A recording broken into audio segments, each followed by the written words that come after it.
بسم اللہ الرحمن الرحیم۔ السلام علیکم۔ نصیحت چینل کے معزز خواتین و حضرات، ویڈیو سٹارٹ کرنے سے پہلے آپ سے گزارش ہے کہ ایک مرتبہ درود پاک پڑھ لیں، جزاک اللہ۔ حضرت سیدنا عبد الواحد بن زید رحمۃ اللہ علیہ فرماتے ہیں کہ ہم فقراء کے ایک قافلے کی معیت میں سمندر کے سفر پر نکلے۔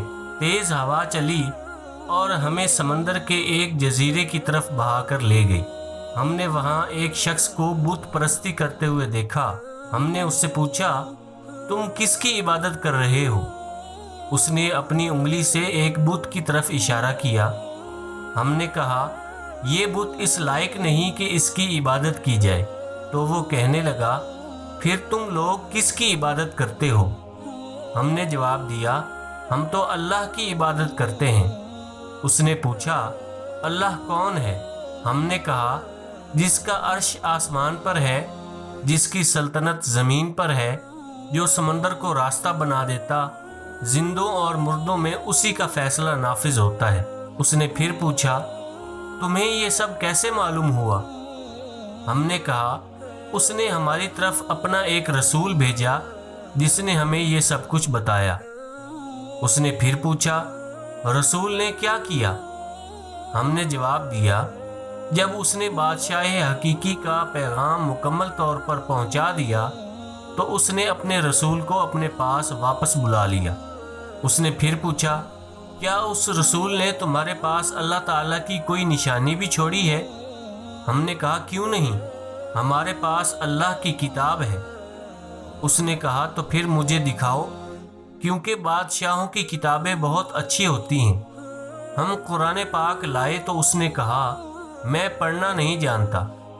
ہم نے ایک سورت پڑھ کر سنائی تو وہ رونے لگا، حتیٰ کہ سورت ختم ہو گئی۔ پھر وہ بولا، ایسے کلام والے ہی کے لیے زیبا ہے کہ اس کی نافرمانی نہ کی جائے۔ چنانچہ وہ اسلام کی دولت سے سرفراز ہو گیا۔ ہم نے اس کو اپنے ساتھ سوار کر لیا اور اسے احکام شریعت اور قرآن کریم کی کچھ آیات بھی سکھا دیں۔ جب رات ہوئی تو ہم نماز عشاء پڑھ کر سونے کے لیے اپنے ٹھکانوں پر چلے گئے۔ اس نے پوچھا، اے لوگو، جس معبود کی طرف تم نے میری رہنمائی کی ہے، کیا وہ سوتا بھی ہے؟ ہم نے کہا، نہیں، وہ زندہ ہے، قیوم ہے، اسے نہ اونگ آتی ہے نہ نیند۔ اس نے کہا، تم کتنے برے لوگ ہو کہ تم سوتے ہو اور تمہارا مالک نہیں سوتا۔ ہمیں اس کی یہ بات بڑی پسند آئی۔ پھر جب ہم آبادی تک پہنچ گئے اور جدا ہونے کا ارادہ کیا تو ہم نے چند درہم اکٹھے کر کے اسے دیے اور کہا کہ یہ رکھ لیں، ضرورت کے وقت خرچ کر لیجئے گا۔ تو اس نے ناراضگی کا اظہار کیا اور کہنے لگا، لا الہ الا اللہ، یعنی اللہ کے سوا کوئی معبود نہیں۔ تم نے جس راستے کی طرف میری رہنمائی کی، خود اس پر نہیں چلتے۔ میں سمندر کے ایک جزیرے میں اللہ کو چھوڑ کر بت کی عبادت کرتا تھا۔ اس وقت اس نے مجھے ہلاکت میں نہ ڈالا تو اب کہاں ڈالے گا؟ اب تو مجھے اس کی معرفت بھی حاصل ہو چکی ہے۔ ہم نے اسے وہاں چھوڑ دیا اور وہ چلا گیا۔ حضرت سیدنا عبد الواحد رحمۃ اللہ علیہ فرماتے ہیں، چند دن کے بعد کسی نے مجھے اس کے متعلق بتایا کہ وہ فلاں جگہ موت کی سختیوں سے دوچار ہے۔ چنانچہ میں اس کے پاس گیا اور پوچھا، آپ کو کس قسم کی حاجت ہو تو فرمائیے۔ اس نے جواب دیا، میری سب حاجتیں اس نے پوری کر دی ہیں جس کی میں نے معرفت حاصل کی ہے۔ میں اس سے گفتگو کر رہا تھا کہ اس دوران مجھ پر نیند کا غلبہ ہو گیا۔ میں نے خواب میں ایک باغ دیکھا جس میں ایک کبہ ہے اور اس میں ایک ایسا تخت ہے جس پر سورج اور چاند سے بھی زیادہ خوبصورت چہرے والی حور بیٹھی کہہ رہی ہے، میں تجھے اللہ کی قسم دیتی ہوں کہ اسے جلدی میرے پاس بھیج دو۔ میں بیدار ہوا اور دیکھا تو اس کی روح قفس انصری سے پرواز کر چکی تھی۔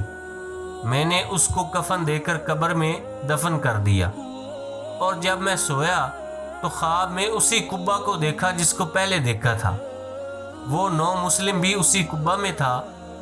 حور اس کی ایک جانب کھڑی ہوئی تھی اور وہ اللہ کے اس فرمان عالی شان کی تلاوت کر رہا تھا، جس کا ترجمہ ہے، اور فرشتے ہر دروازے سے ان پر یہ کہتے آئیں گے، سلامتی ہو تم پر، تمہارے صبر کا بدلہ تو پچھلا گھر کیا ہی خوب ملا۔ اللہ پاک سے دعا ہے کہ وہ ہمیں بھی اپنے نیک بندوں میں شامل فرمائے، آمین۔ دوستو، اپنے رشتہ داروں کا اور گرد و نواح کے سب لوگوں کا خیال رکھیے۔ اگر ویڈیو پسند آئی ہے تو اسے لائک اور شیئر کر دیں۔ کمنٹس میں ویڈیو کے بارے میں اپنی رائے کا اظہار ضرور کریں۔